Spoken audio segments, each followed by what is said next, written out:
1444 हिजरी के सिलसिले की आज आप हज़रात सज़ा ख़ाने में 7वीं तकरीर समाअत फरमा रहे हैं। गुफ्तगू है सूरह मुबारक क़सस।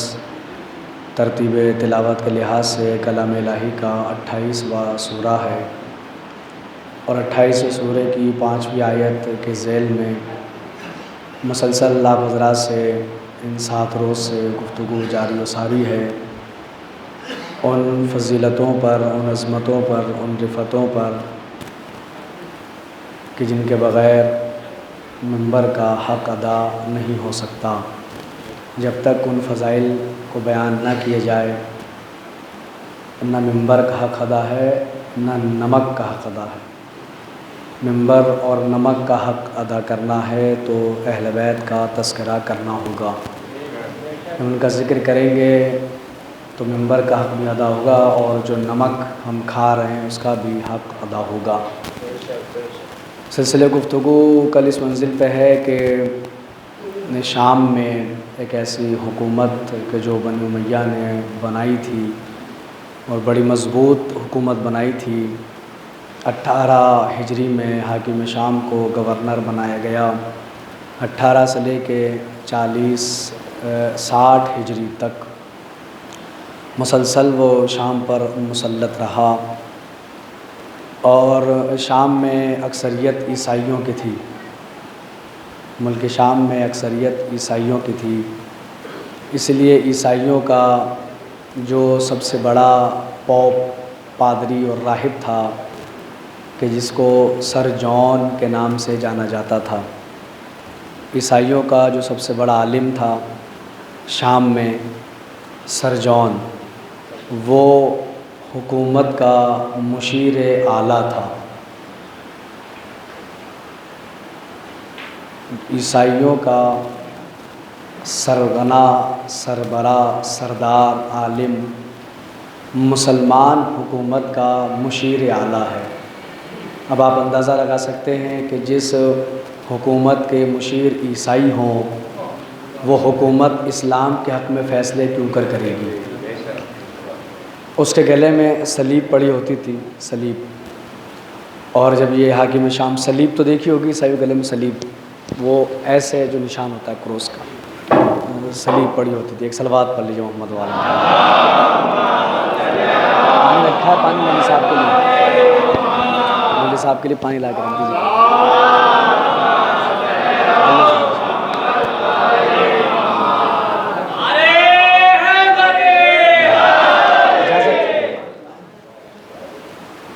एक और सलवात मिलकर बनाएंगे।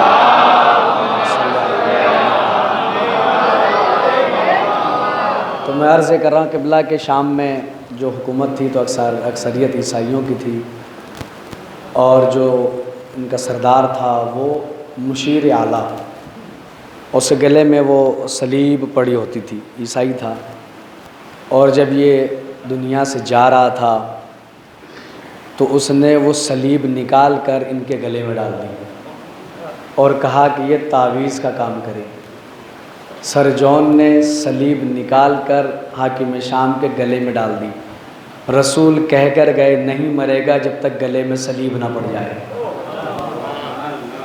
तवज्जो रखिएगा ज़रा सा, देखिए इस तरह की बातें होती हैं, उस पर थोड़ा सा बोलना चाहिए ताकि हौसला शिकनी ना हो। हुजूर फरमा के गए नहीं मरेगा जब तक गले में सलीब ना पड़ जाए। और जब कूफे, देखिए करबला को समझने के लिए थोड़ा सा पस मंज़र को समझना पड़ेगा। हमें कूफा और शाम के हालात को भी समझना पड़ेगा कि वहाँ के हालात क्या थे। जब हज़रत मुस्लिम कूफे आए और बैक वक्त 4000 कूफियों ने आपके हाथ पे बैत की, तो जब यज़ीद तक ये ख़बर पहुँची तो वो परेशान हुआ तो उसने इसी सर जॉन को बुला के इससे मशवरा किया कि क्या किया जाए। सर जॉन ने उससे कहा अगर तेरा बाप सामने आकर तुझे मशवरा दे तो मानेगा। उसने कहा कि हाँ, अपने बाप की बात करूँगा। यज़ीद ने कहा कि हाँ मानूँगा। तो इसने पर्ची निकाली और दी कि तेरे बाप की तहरीर है। उसमें लिखा था कि कूफे के हालात अगर हाथ से निकले तो उबैदुल्लाह इब्न ज़ियाद को वहाँ का गवर्नर बना देना, वो सब संभाल लेगा। जब मुस्लिम कूफा पहुँचे थे तो उस वक्त कूफे का गवर्नर था नौमान बिन बशीर अंसारी और उबैदुल्लाह इब्न ज़ियाद था बसरा में। सुलेमान इब्न अबी रज़ीन जो सफ़ीर हुसैन बनकर गए थे बसरा, और उनके साथ अब यूट्यूब के ऊपर सर्च कीजिएगा सफ़ीर हुसैन सुलेमान इब्न रज़ीन, तो पूरे एपिसोड उसके निकल के आपके सामने आ जाएंगे और उनसे देखिएगा तो इंशाअल्लाह इल्म में इजाफ़ा आपके होगा और पूरे हालात आपके सामने बसरे के आएंगे। तो बसरे की सारी खबर थी यजीद को, उसने फ़ौरन उसको लिख के भेज दिया कि साहब वो बसरे की गवर्नर भी तेरे पास, कूफे की गवर्नर भी तेरे पास, तो कूफे से बसरे से निकल और सीधा कूफा पहुंच जा।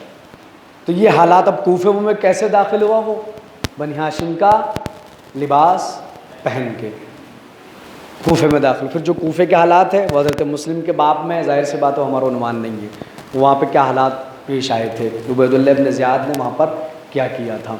अब शाम के हालात ये हैं कि बकरी का बच्चे को दिया जाता है और जब वो उससे मानूस हो जाता है तो एक नकाबपोश आता है, बच्चे से वो बकरी का बच्चा छीन के ले जाता है। तो दूसरा आता है, बच्चा रो रहा है, क्या हुआ, कहा कि साहब वो बच्चा था और वो ले गया। तो वो आने वाला सिपाही कहता हाँ मैंने अभी अली को इधर से जाता हुआ देखा है। और फिर वो दूसरा बच्चा ला के कहता कि ये मुआविया इब्न अबू सुफियान ने दिया है। तो वो बच्चा खाकम नौजुबिल्लाह नकल कुफ्र कुफ्र नबाशा, तो बच्चा कहता था कि ये सही है और नौजुबिल्लाह अली जो है वो गलत है, इसलिए कि ये दे रहा है और अली हमसे छीन रहा है। ये हालात बनाए गए थे शाम में, ये हालात पैदा किए गए थे, यानी ब्रेन वॉश किया गया था शामियों का, अहले बैत की जानिब से उन्हें मुनहरिफ कर दिया गया था, उन्हें बिल्कुल उनको जो फेर दिया गया था उनके मुंह अहले बैत की जानिब से। इस तरह का माहौल पैदा किया गया और 41 हिजरी में जब इमाम हसन से उसकी सुलह हो गई, अब जब सुलह हो गई तो उसमें सबसे पहली शर्त यही तो थी, कहा कि साहब तो अपने बाद किसी को खलीफा नामजद नहीं करेगा, ये शर्त उसमें मौजूद थी। उसके बाद शर्त थी कि जो मिंबर से मेरे बाबा को बुरा भला कहा जा रहा है उस पर पाबंदी लगाई जाएगी। ये इमाम हसन ने तमाम शर्तें लिखी, 6-7 शर्तें जो भी सुलह हसन की थी वो शर्तें उसके बाद उसको दी गई। उसी शराइत के ऊपर जो है सुलहनामे के ऊपर तहरीर हुए और सुलह हुई, और सुलह होने के बाद ये बिलाद इस्लामिया का जो है वो बन गया हाकिम, तमाम मुसलमानों को हुकूमत का ये हाकिम बन गया। इमाम हसन के साथ क्या हुआ, उनके नीचे से बिस्तर खींचा गया, खैमों को आग लगा दी गई, ये सारे मामला हुए, यहाँ तक कि नेज़ा आपके पैर में या बरिवायत खंजर आपके पैर में डाला गया। फिर आप मदाइन पहुँचते हैं और सईद के घर पे जो सक़फ़ी थे, बनी सक़ीफ़ से हज़रत अबू उबैदा सक़फ़ी के भाई, उनके यहाँ पे आपने क़याम किया। ये सारे हिस्ट्री आप जो मुख्तारनामा देखते हैं आपकी निगाह में ये सारी बातें मौजूद हैं। तो ये 41 हिजरी में जब सुलहनामा हो गई, दौलत की इसके पास कमी नहीं थी। क्यों नहीं थी वो इसने खुद बताया कि मेरे पास दौलत की कमी नहीं है, इसलिए कि दौलत की कमी नहीं थी इसके पास, और यही दिखाने के लिए इसने इमाम हसन को दरबार में बुलाया। अब आपकी इजाज़त है तो मैं ज़रा सा 2-4 जुमले कहूँ, मैं तमहीद कर रहा हूँ, मैं आ रहा हूँ वहाँ तक। धीरे धीरे तादाद में बढ़ रही है, आप मेरे तक मुतवज्जह रहिएगा, हम तनबो को सुनिएगा। अब इसने यही सब दिखाने के लिए रोबो जलाला बुलाया इमाम हसन को। जब बुलाया तो दरबार सजा हुआ है, वाक़या आप सबने सुना है, नकुश इस्मत में अल्लामा अज़ीज़ान जवादी ने बड़ी तफसील से लिखा है, हर ख़तीब हर ज़ाकिर इसको बयान करता है। और जो सुनी हुई बात होती है उस पर सबको बोलना चाहिए, नई बात पे तो थोड़ा टाइम लग जाएगा समझ के बोले, सुनी हुई बात पे तो सारे मजमू को बोलना चाहिए, तो हमारी सुनी हुई बात है। तो और इमाम हुसैन उस सखी का नाम है जो सुनी हुई बात पे भी सवाब नहीं रोकते हैं। तो आप सबने सुना है कि इमाम हसन जब आने लगे तो हाकिम शाम ने क्या कहा दरबारियों से कहा कि साहब पर्दा मत उठाना। जो आता था तो पर्दा उठाते थे तो दरबार में दाखिल होता, उनसे कहा कि तुम पर्दा ना उठाना। वज़रा से कहा कि एहतराम में खड़े ना होना, यही कहा था, एहतराम में खड़े ना होना। इधर फरजंद ज़हरा ने कदम रखा, हवा का झोंका चला, एक पर्दा इधर उठा, एक पर्दा इधर उठा। इमाम हसन ने दरबार में दाखिल होकर सबसे पहला जुमला क्या कहा, ये तेरी हुकूमत है और ये मेरी हुकूमत है। वज़रा से कहा कि एहतराम में खड़े ना होना, और सबसे पहले खुद खड़ा हुआ और बाद में बरहम हुआ, मैंने मना किया फिर कहे एहतराम में खड़े हुए। उन्होंने कहा जी जनाब क्यों खड़े हुए? कहा मेरी तो मजबूरी थी। खुदा की कसम अगर सारा मजमा बोल जाए तो तखीर आगे बढ़े। मैं आ रहा हूं, एक शहजादे तक मुझे आना है, लेकिन आप मुझे लाएंगे तो मैं वहां तक पहुंचूंगा। अब ये तरह से तमहीदी मरहले हैं, इसमें आप मेरे जहन अपना अज़ान आलिया को मुतवज्जे कर ले तो मैं उस शहजादे तक पहुंच रहा हूँ किबला, जिसका आपसे मैंने वादा किया था कि मैं 2-4 जुमले उनकी खिदमत में अर्ज करूंगा, आपके अज़ान आलिया तक पहुंचाऊंगा। अब इसने कहा कि बिगड़ने लगा कि साहब मैंने जब मना किया तो क्यों खड़े हुए? वज़रा ने कहा कि जनाब क्यों खड़े हुए? कहा मेरी तो मजबूरी थी। कहा क्या मजबूरी थी? कहा हसन के पीछे एक देव आ रहा था, उसने आके मेरा कान पकड़ के कहा एहतराम में खड़ा हो नहीं तो तेरे असली बाप का नाम बता दूं। जरा सा मुतवज्जो रहिएगा, नहीं तो तेरे असली बाप का नाम बता दूंगा। 70 सवालात है, नुकूश इस्मत देखिए, अल्लामा ज़ीशान का जवाबी ने सवालात किए गए, इमाम ने उसके जवाब दिए। 28 सफर की मजलिस होती तो सारे में आपको सुना देता कि क्या क्या सवाल हुए, क्या क्या इमाम ने जवाब दिए, लेकिन हाकिम शाम ने इतना ज़रूर कहा, ए फर्जंद रसूल आप बता दिए कि आपकी अजमत क्या है, आपका वक़ार क्या, ज़रा सा तवज्जो रखिएगा। इमाम ने वही मशहूर फ़िक्रे कहे जो हर खातिब हर जाकिर पढ़ता, यही किताब में लिखा है। इमाम हसन ने कहा कि मैं हसन मुश्तबा अगर मैं चाहूं तो इराक को शाम कर दूं, शाम को इराक कर दूं, मर्द को औरत। अगला जुमला तो आपको दोहरा देना चाहिए था, मर्द को औरत, औरत को। एक बदकिस्मत खड़ा हो गया, किस्मत का मारा, किसकी मजाल कि जो मर्द को औरत कर दे, औरत को मर्द कर दे। कौन है जो जिन्स बदल दे? निगाह इमामत उठी, इमाम ने उसे देख के कहा औरत हो के मर्दों के मजमे में आते शर्म नहीं आई? थक गए तो भाई 7 दिन हो गए, मैं भी थका हूं, जाहिर सी बात है। आप जानते हैं सलवात तो मैं भिजवाता नहीं, मेरी अपना जाहिर सी बात है, भिजवाता नहीं। पढ़ दीजिए खुद ही तरह। हाँ जी, ये है खुराक, देखिए ये है खुराक, ये है हमारी खुराक। अब मैं कहीं ये मुहर्रम में जब पढ़ रहा था तो लोगों ने मुझे कहा कि मौलवी साहब की 2 खासियतें बहुत अच्छी है। सलामत रहे, जज़ाकल्लाह।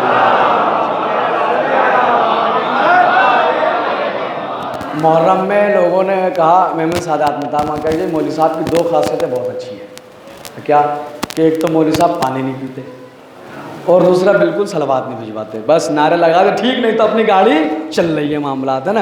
अब ये आप भी ज़रा सा इसके मुझे जो है शाबाशी दे दीजिए कि इस बात के ऊपर उन्होंने कहा कि ये 2 खासियत तो पानी नहीं पीते। मैंने कहा भैया कि पानी पी लेंगे तो पढ़ेंगे क्या? फिर जाहिर सी बात है, लोग यहाँ के बुजुर्गों ने कहा जी प्यासों का जिक्र करते हैं, खुद बाल्टी भर के पानी पी जाते हैं।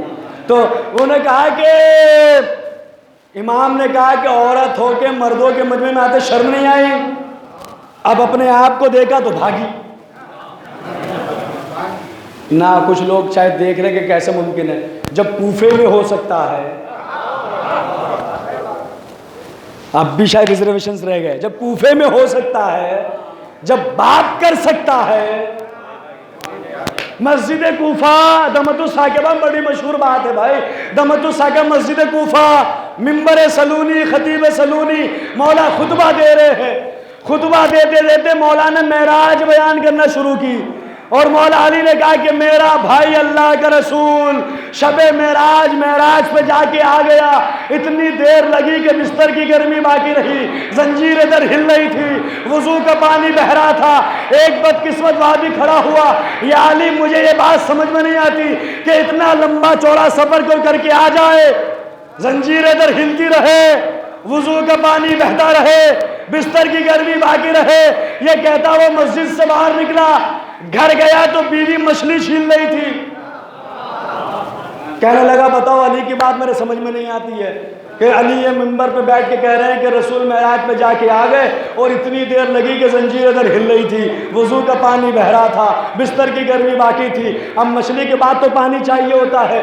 बेगम ने कहा वो सब छोड़ो, बाल्टी उठा। अब कौन ऐसा है भैया जो होम मिनिस्टर की बात ना माने? मुल्ला मौलवी कोई हो, अगर उधर से ऑर्डर आ गया तो मानना पड़ेगा। कोई ऐसा है ही नहीं कि जो बीवी की बात ना माने। इसने बेचारी चुपचाप बाल्टी उठाई, नहर पे चला गया। और भैया जब आ गए तो नहा ले, बाल्टी रख के डुबकी लगाई तो अब निकला नहीं।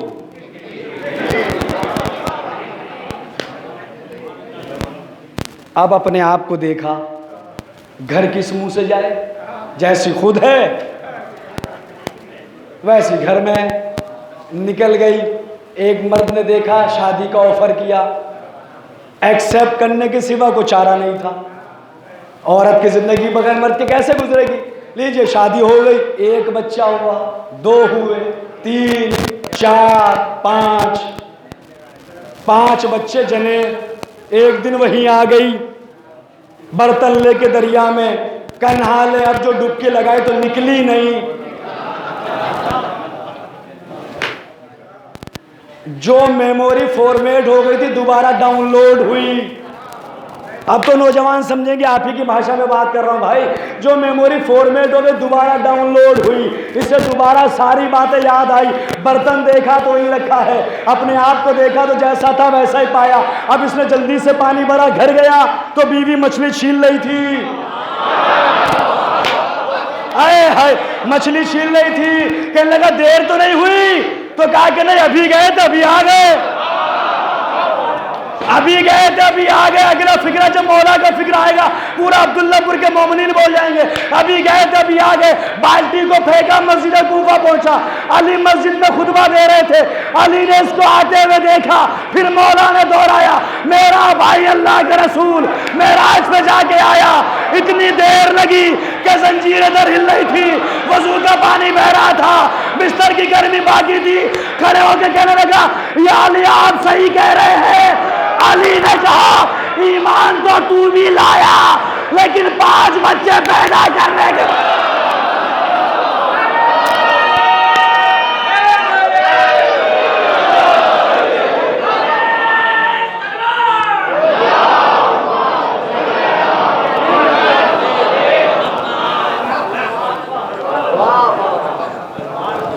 तू भी लाया, लेकिन 5 बच्चे पैदा करने के बाद लाया।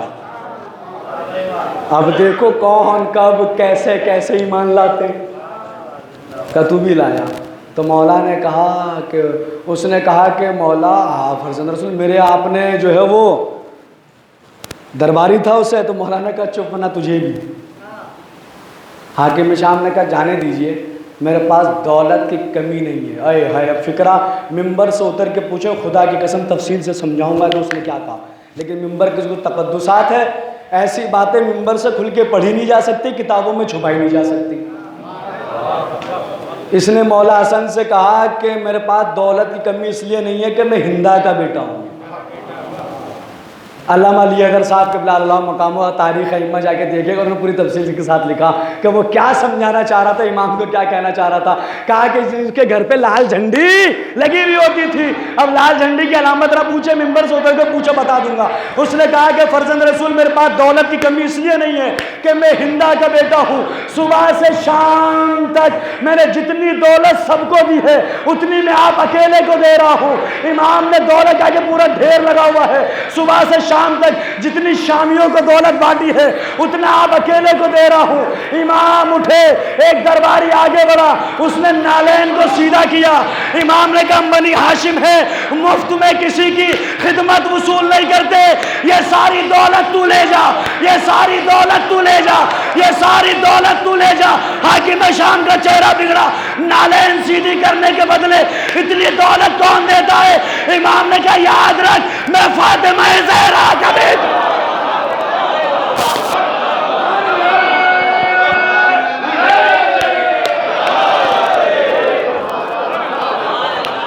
अब खुदा की कसम पूछेगा लाल झंडे का मतलब क्या, तो बताऊंगा ताकि तुम्हें पता रहे कि क्या मामला है ये। तो उसने कहा कि दौलत कमी इसलिए कि मैं हिंदा का बेटा हूँ। इमाम हसन, लोगों ने क्या कहा, दोनों भाइयों के मिजाज में फ़र्क था, एक ने सुलह कर ली, एक ने जंग कर ली। हसन के इमाम हसन को कहा गया कि ये इमाम अमन है, इसलिए उन्होंने जो है तलवार नहीं उठाई। अब समझ में आया कि कासिम बगैर जिरहा के क्यों जा रहे थे। हाय हाय, अब मैं आ गया हूँ हजरत कासिम तक, मुझे पढ़ना था। अब सारे आमादा हो जाए, मेरे तरफ देखते रहेगा तो मैं 2-4 जुमले सुनाऊंगा आपको। आपसे सबने यही सुना उलमा खुतबा से। खाली कुर्ते में लड़ने गए, क्यों? कि साहब ज़िरा नहीं थी, इतने कमसिन थे कि ज़िरा नहीं थी। जो मेरा हम अकीदा में चेहरे भी देखूंगा और हाथ भी, जो मेरा हम अकीदा वो हाथ उठा के सर हिला के ताई ज़रूर कीजिएगा। मेरा अपना अकीदा यही है, इसी अकीदे पे जीना, इसी पे मरना है, मैशर में इसी अकीदे में मौला के सामने जाना है। कि सब ने यही बयान किया कि 14 साल का शहजादा इसलिए कुर्ते में गया कि ज़िरा नहीं थी। मैं ये कह रहा हूँ, अगर हुसैन अपनी ज़िरा पहनाते कासिम को बराबर आती। जिसका अकीदा वो बोल जाए, जिसका नहीं उसकी अपनी मर्जी है भाई। अगर अब्बास अपनी ज़िरा पहनाते बराबर आती। बड़े भूल जाते भैया, सिफ़ीन में अली 60 साल के, अब्बास 11 साल के। 60 साल अली ने अपनी ज़िरा 11 साल के अब्बास को पहनाई तो बराबर आई। तो अगर हुसैन अपनी ज़िरा पहना दे कासिम के बराबर आए, अब्बास अपनी ज़िरा पहनाए कासिम के बराबर आए, फिर ये कुर्ते में लड़ने क्यों जा रहे हैं? ये ज़िरा क्यों नहीं पहन रहे? आए हाय खुदा की कसम क्या फ़िक्रा है। अब बड़ा सुनिएगा, लुत्फ आ जाएगा। मेरी मेहनत जो है मुझे दे दीजिएगा उसकी कीमत। मैं कह रहा हूँ खाली कुर्ते में लड़ने क्यों गए? खुदा की कसम मैं साफ सबकी जानिब से फ़िक्रा कह दूँ कि बिला से सबकी जानिब से इजाज़त है, हम सबकी माएँ कुर्बान हो जाए फरवा के कदमों पर। किसी को एतराज तो नहीं है? हमारी माएँ निछावर हो जाए कासिम की माँ के कदमों की खाक पर। कि जब जाने लगे कासिम तो फरवा ने बुलाया और बलाए लेके कहा, ए मेरा लाल लड़ने जा रहा है, एक बात का ख्याल रखना, दुनिया ये कहती है कि तेरे बाबा हसन को लड़ना नहीं आता था, उन्होंने तलवार नहीं चलाई, तू आज बगैर ज़िरा के जा और लड़के बता कि जब मैं ऐसा लड़ा तो असद मुश्तबा।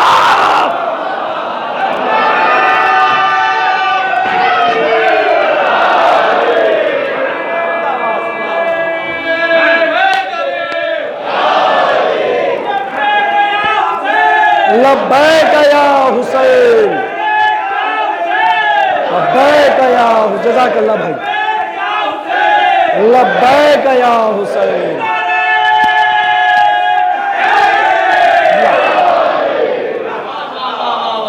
इमाम अमन थे ना,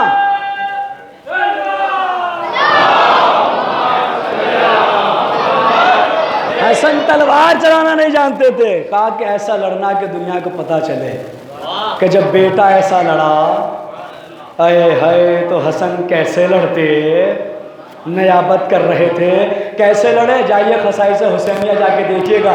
पहला हमला जो किया है तो 500 यजीदी फिन्नार किए, उमर साद की फौज भागी। कासिम ने जहां से हमला किया वहीं लौट के आए और ललकार के भागते का हो, आओ मुकाबले पर। इंसाफ करे, जितनी मेहनत में करो आप मेरे साथ कर रहे हैं। अब हजरत कासिम का हमला आपको, अब कौन आए मुकाबले पर? ललकार के कहा भाग कहाँ रहे हो, आओ मुकाबले पे आओ। कहाँ भाग रहे हो? अब सन्नाटा, कौन आए? उमर साद ने कहा कि 2 पहलवान हैं हमारे पास तगड़े वाले, अर्ज़क शामी, मारिद यमनी। एक का काम आज निपटा लेते, एक को कल देख लेंगे। आप इजाज़त देंगे तो, वरना मैंने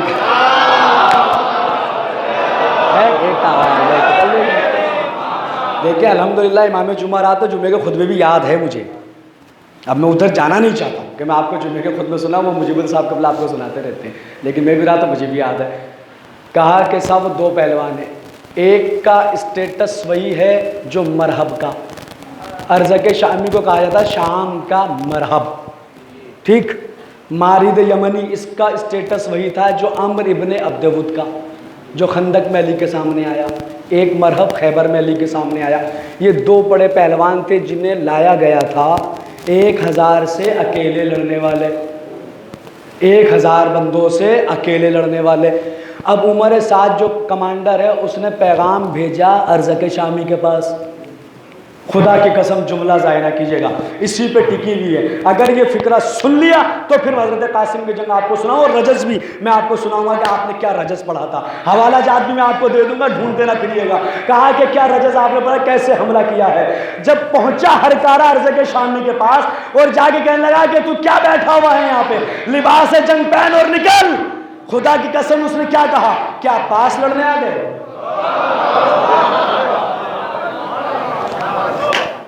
क्या अब्बास लड़ने आ गए? कहा अब्बास ने एक 14 साल का लड़का है। उसने वो फिर बैठ गया अपनी जगह, कहने लगे तुझे पता नहीं मैं हूं कौन, 1000 से अकेला लड़ता हूं, तुम कह रहे हो कि 14 साल के लड़के के मुकाबले पे जाओ। तो उसने कहा कि भाई बात ऐसी है, कोई जाने को तैयार नहीं, और तुम्हें काहे के लाए, काजू बादाम खाने के लिए, चलो। उसने कहा देखो मेरी तो एहानत है कि इसके मेरे 4 बेटे, सबसे छोटा बेटा 21 साल का है, वो जाएगा काम तमाम करेगा आ जाएगा।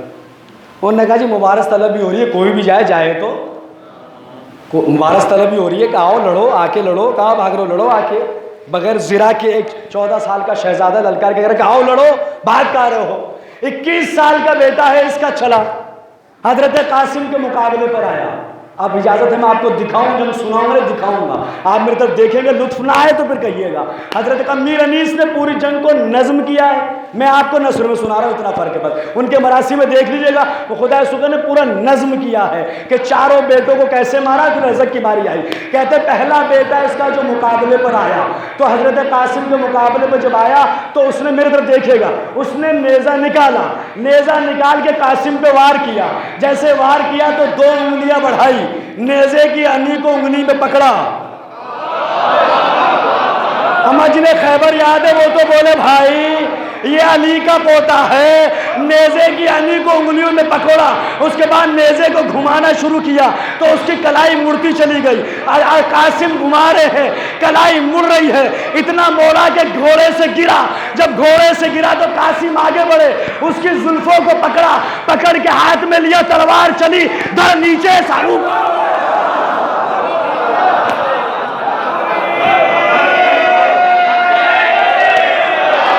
बोलिए तो आगे सुने, अभी तो 3 बाकी है, अभी तो 3-4 बाकी है। एक हमला हुआ तो दूसरे की बारी आई, दूसरा आया, दूसरा जब आया तो उसके हाथ में परचम था, परचम लेके आया। परचम लाने के बाद हजरत कासिम के करीब आता है, कहता है मेरे भाई को मार दिया है, अब मेरा मुकाबला कर। हजरत कासिम ने उसके परचम को देखा तो अपने घोड़े को, जिससे मैमून कहा गया, कावे पे लगाया। कावा मुख्तारनामा देखा है, घूमना। जरबी जो घोड़ा लाते मुख्तार, तो जरबी उसकी रस्सी बांधता है गले में, फिर वो घोड़ा घूमता है। देखा मुख्तारनामे में, लखनऊ में किबला आपने देखा होगा, छोटे इमाम बाड़े में, कि वहाँ लंबी लंबी रस्सी होती है, सुलझना के बांधी जाती है, फिर वो जो होता है सुतून, उसके गिर्द घोड़ा चक्कर लगाता है। इसको बोलते हैं कावा देना। जब कासिम ने परचम देखा तो अपने घोड़े को कावे पे लगाया, घोड़ा हवा के रुख पे कावे पे लगा, घूम रहा था। अर्ज़ के शामी के बेटे ने देखा, उसने अपने घोड़े को हवा के रुख पे कावे पे लगाया। जब हवा का रुख था तो परचम हवा को काट रहा था, परचम हवा को काट रहा था, परचम हवा को काट रहा था, परचम हवा को काट रहा था। इधर मैमून, मेरी तरफ देखते रहिएगा, इधर मैमून कावे पे लगा है, इधर अर्ज़ के शामी के बेटे का घोड़ा कावे पे लगा है, दोनों हवा के रुख पे घूम रहे हैं, परचम हवा को काट रहा है। एक बार मैमून को इशारा किया, अब तक हवा के रुख पे घूम रहा था, अब हवा के रुख के मुखालिफ घूमा। जैसे कासिम का घोड़ा घूमा, उसने अपने घोड़े को इशारा किया। अब तक परचम हवा को काट रहा था, लेकिन जैसे मुखालिफ आया तो परचम उसको लिपट गया, तलवार चली। मीर अनीस ने कहा उसी का परचम उसका कफन बन गया। भाई नहीं, अपने थक गए आप लोग, सलवात पढ़ लीजिए मोहम्मद वाह, थक गए, थक गए।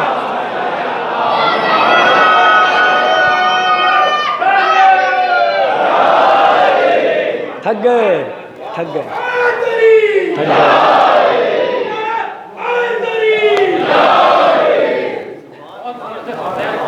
जब नहीं हज़रत कासिम की जंग सुनेंगे तो कल हज़रत अब्बास की सुनाऊंगा। जब से आए ही कहा यार अब्बास की जंग सुनाओ, सिफ़ी नहीं सुनाऊंगा, करबला वाली सुनाऊंगा। लेकिन वो तो ऊपर मैंने कहना कि सौदा दुकान से निकलवाया जाता है, कि है तो निकालो, हम आमादा है, तैयार है उसके लिए।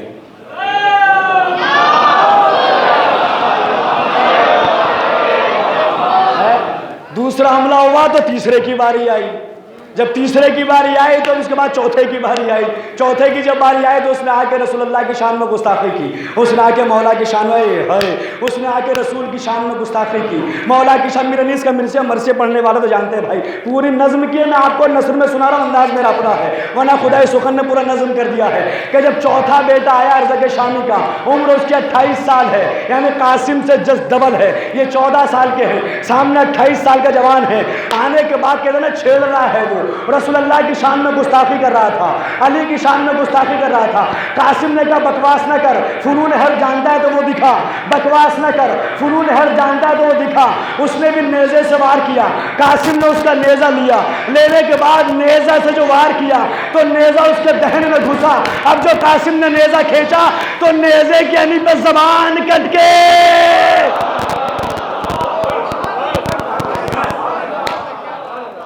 चौथा बेटा जब आया तो अर्ज़क खेमे से खड़ा देख रहा था। अब उसे कहने की ज़रूरत न पड़ी कि तू जा। अब वो खेमे में गया। खैबर याद है, एक खोद दूसरा खोद, एक ज़िरा दूसरी ज़िरा, तलवार नेज़ा तीर, घोड़े पे सवार हुआ। कुछ याद आया? अभी तक क्या कह रहा था कि मैं जाऊंगा इसके मुकाबले पे लड़ने के लिए। अब जब आ रहा तो सब जो है वो करम कल्ला बन के आ रहा है, पत्ता गोभी परत के ऊपर परत, देखा ना करम कल्ला परत के ऊपर परत है, वो पहली खोद दूसरे ऊपर खोद, एक ज़रा दूसरी ज़रा, तलवार भी लिया नेज़ा भी लिया, और मरहब कहता हुआ निकला था कि मेरी माँ ने मेरा नाम मरहब रखा है। ये जब खेमे से निकला तो कहता हुआ निकला कि मैं 1000 से अकेला लड़ने वाला हूँ, तूने मेरे 4 बेटों को मार डाला है, तुझे नहीं मालूम कि मैं कौन हूँ। अब समझ के तेरे मुकाबले पे अर्ज़क आया। जब इसने कहा तो कासिम ने कहा बोल चुका,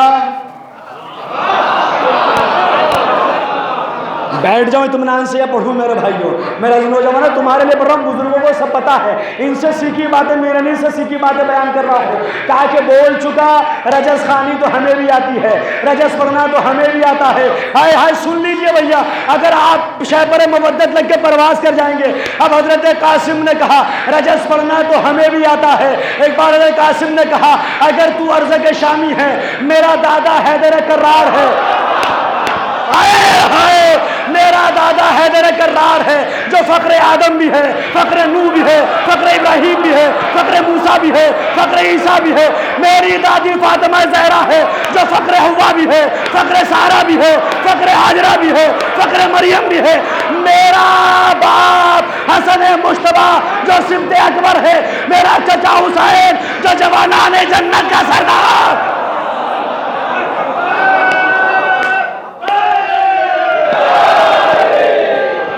फिक्रा सुनिएगा,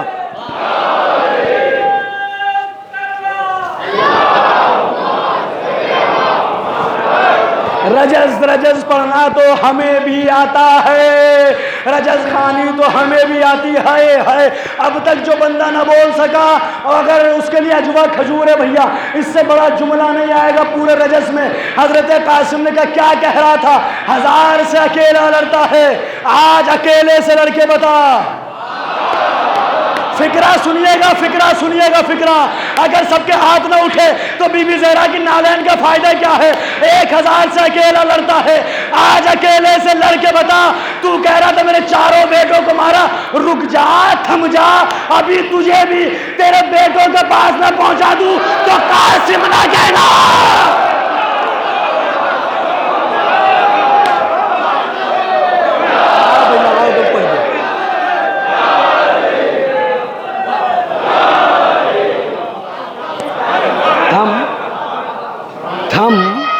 रुक जा,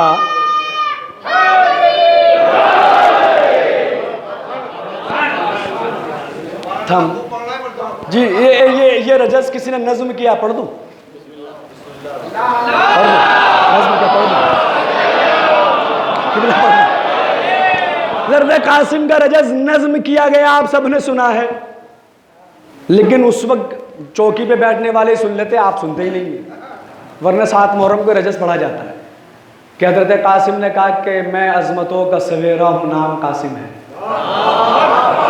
पूरा मजमा मेरे साथ बोलेगा तो मैं 3-4 बंद आपको सुना सकता हूँ।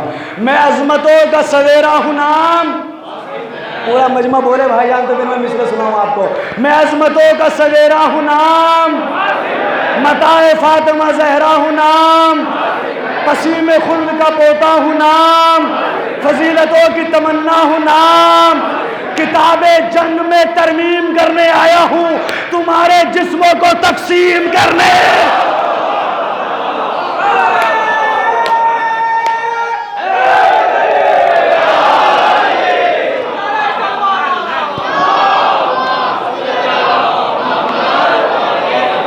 किताबे जंग में तरमीम करने आया हूँ, तुम्हारे जिस्मों को तकसीम करने आया हूँ। हयात छोड़ के शमशान लो तो बेहतर है, हकीकतों को अभी जान लो तो बेहतर है। मैं कौन हूँ मुझे पहचान लो तो बेहतर है, जो कह रहा हूँ उसे मान लो तो बेहतर है। हाय हाय अब्दुल्लापुर के मोमिनीन, मैं क्या कहा हज़रत कासिम ने, कहते हैं कि फराज छोड़ के शमशान लो तो बेहतर है, हकीकतों को अभी जान लो तो बेहतर है। मैं कौन हूँ, अब तारुफ क्या कराया है, पूरा मजमा खड़ा हो जाए, इस्तकबाल में भी तो थोड़ा है। अब कहते हैं मैं कौन हूँ मुझे पहचान लो तो बेहतर है, जो कह रहा हूँ उसे मान लो तो बेहतर है। शुजाअतों के सहीफों का मैं नतीजा हूँ, यही बहुत है कि अब्बास का भतीजा हैदर। दोनों हाथ के लिए बोलिए भाईजान, जज़ाकल्लाह, सलामत रहें।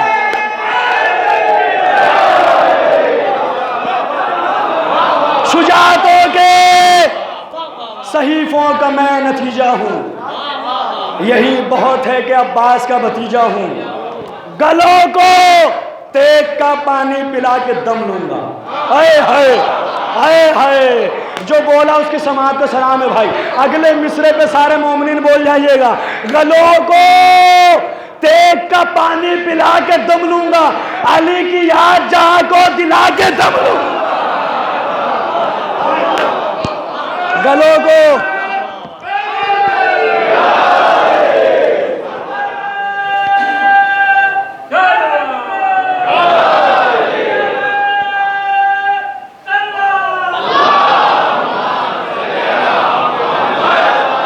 गलों को तेग का पानी पिला के दम लूंगा, अली की याद जहां को दिला के दम लूंगा, चरागे फतेह हुसैनी जला के दम लूंगा, सितमगरों को जहां से मिटा के दम लूंगा। बहादुरी के लिए नुक्ते कमाल हूं मैं, अली का नूर नजर हूं, हसन का लाल। बहादुरी के लिए नुक्ते कमाल हूं मैं, अली का नूर नजर हूं, हसन का वो दागदार नसब आईना दिखाओ उसे। हाय हाय, कौन है अर्ज़ के शामी, शाम का मरहब। ललकार सुने आप, 3 दिन का प्यासा, 14 साल का शहजादा, बगैर ज़िरा के मैदान में। ज़रा तसव्वुर तो कीजिए, अपने आप को करबला में लेके जाए, मौला सबको करबला बुलाए। तसव्वुर कीजिए कि घोड़े पे बैठा है, एक 14 साल का शहजादा है, बगैर ज़िरा के 3 दिन का प्यासा है, और यतीम है, बाप सर पे मौजूद नहीं है। उसके बाद क्या, खुदा की कसम शायरी हो तो ऐसी हो, वो दागदार नसब आईना दिखाओ उसे, कहाँ है शाम का मरहब, बुला के लाओ उसे।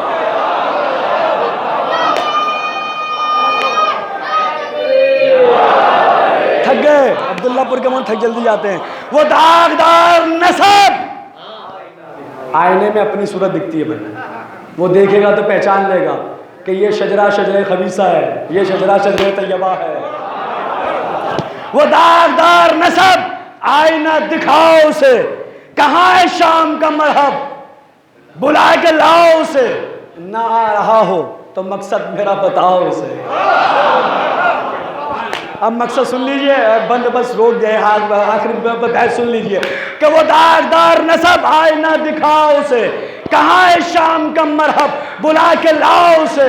ना आ रहा हो मकसद सुनिएगा, ना आ रहा हो तो मकसद मेरा बताओ उसे, खुदा के शेर के तेवर दिखाने आया हूं मैं आज फिर दरे खैबर उठाने।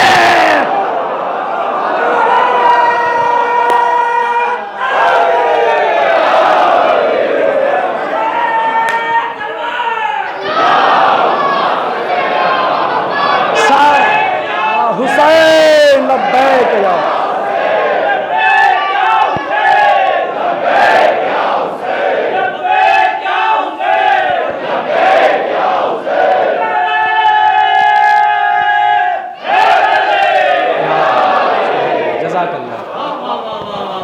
खुदा के शेर के जौहर दिखाने आया हूँ मैं आज फिर दर खैबर उठाने आया हूँ। इमाम ने कहा, कासिम ने कहा बकवास ना कर, फ़नून हर्ब जानता है तो दिखा। लेकिन एक बात याद रखना, मुझे फ़नून हर्ब मेरे चचा अब्बास ने सिखाए हैं। एक बात याद रखना, मेरे चचा अब्बास ने सिखाए हैं। तलवार को निकाला और तलवार, अब मेरी तरफ देखिएगा, अब तो जो देखेगा उसे लुत्फ़ आएगा। तलवार निकाली, उधर अरज़क ने तलवार से वार किया, कासिम ने तलवार के वार को काटा, उसके बाद तीर से उसने वार किया, तीर को तलवार के वार से काटा। कुल 72 तरह के वार होते थे तूल अरज़ में जाके, वो सारी गिनती आप कर लीजिएगा। जो सारे एक बार आज सुन लिए, एक हज़रत अब्बास को सुना देंगे। कहा कि मेरी तरफ देखते रहिएगा, अब आखिरी बात हो रही है, आखिरी बंदे जो मुझे देख पा रहा है देखते रहिएगा। एक बार तलवार निकाली हज़रत कासिम में, तीर का वार हुआ, तीर के वार को तलवार से काटा गया। नेज़े का वार हुआ, नेज़े का वार तलवार से काटा गया। उसके बाद उसने तलवार निकाली, हज़रत कासिम ने एक बार तलवार के वार को रोका, और रोकने के बाद जंग कौन देख रहा है? अब्दुल्लापुर वाले तो सुन रहे हैं। कासिम की जंग देखने वाला कौन है? अली अकबर देख रहे हैं, अब्बास देख रहे हैं, हुसैन देख रहे हैं, अली अकबर देख रहे हैं, अब्बास देख रहे हैं, हुसैन देख रहे हैं। अली अकबर जंग देख रहे हैं, अब्बास जंग देख रहे हैं, हुसैन जंग देख रहे हैं। पता चला शाम का मरहब मुकाबले पे आया है। अब तलवार के वार को रोका, उसके बाद हैदर कर्रार के पोते ने दोनों हाथों से तलवार को पकड़ा। अब जो वार किया, पहली खोद कटी, दूसरी खोद कटी, गर्दन कटी, पहली ज़िरा कटी, दूसरी गिरा कटी, शिकम कटा, आधा इधर गिरा, आधा आइए। खुदा की कसम फिक्रा सुनिएगा। चलिए मेरी खिताबत पे ना बोल सके, इमाम हुसैन के फिक्रे पे तो बोलेंगे। अब एक बार अली अकबर ने कहा, वाह मेरे भाई, आप दाद दे ना दे, अली अकबर ने दाद दे दी है। वाह मेरे भाई क्या वार किया है। अब्बास ने कहा, वाह मेरे लाडले, जो फनून मैंने सिखाए थे तुमने उसका हक अदा कर दिया। लेकिन कासिम ने घोड़े का रुख हुसैन की जानिब किया। चचा मैं कैसा लड़ा, चचा मैं कैसा लड़ा, वाह मेरे लाल, आज तो तूने खैबर याद दिला।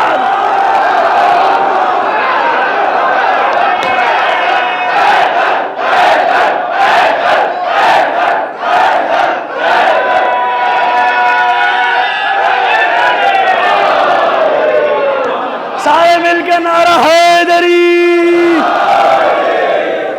वाह मेरे लाल, वाह वाह मेरे लाल, वाह आज तो तूने खैबर याद दिला दी, आज तो तूने खैबर याद दिला दी। ये 14 साल का शहजादा है जो लड़ा। अगर 34 साल का अब्बास लड़ता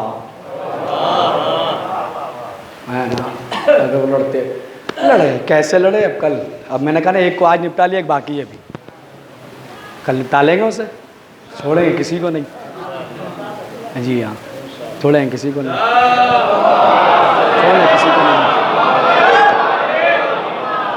ये साहब वो लड़ना, इमाम हसन लड़ना ही नहीं जानते थे। इमाम हसन कहाँ, इमाम अहमद, अरे जिसका बेटा ऐसा लड़ रहा हो। सबसे शजा लहू अगर किसी का कायनात में है तो बनी हाशिम का लहू है। जिसके रगों में अली का लहू, उससे बड़ा बहादुर कौन होगा? कोई हो सकता है उससे बड़ा शजा जिसके रगों में अली का लहू हो? तो इसलिए लड़े।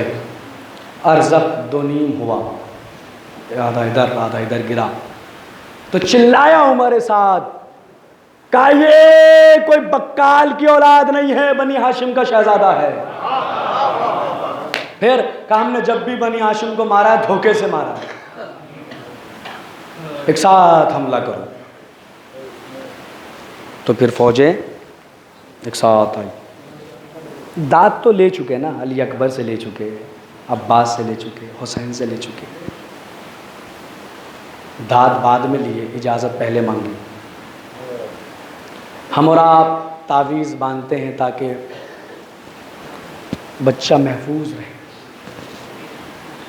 हसन ने तावीज़ इसलिए बांधा ताकि बेटे को इजाज़त मिले।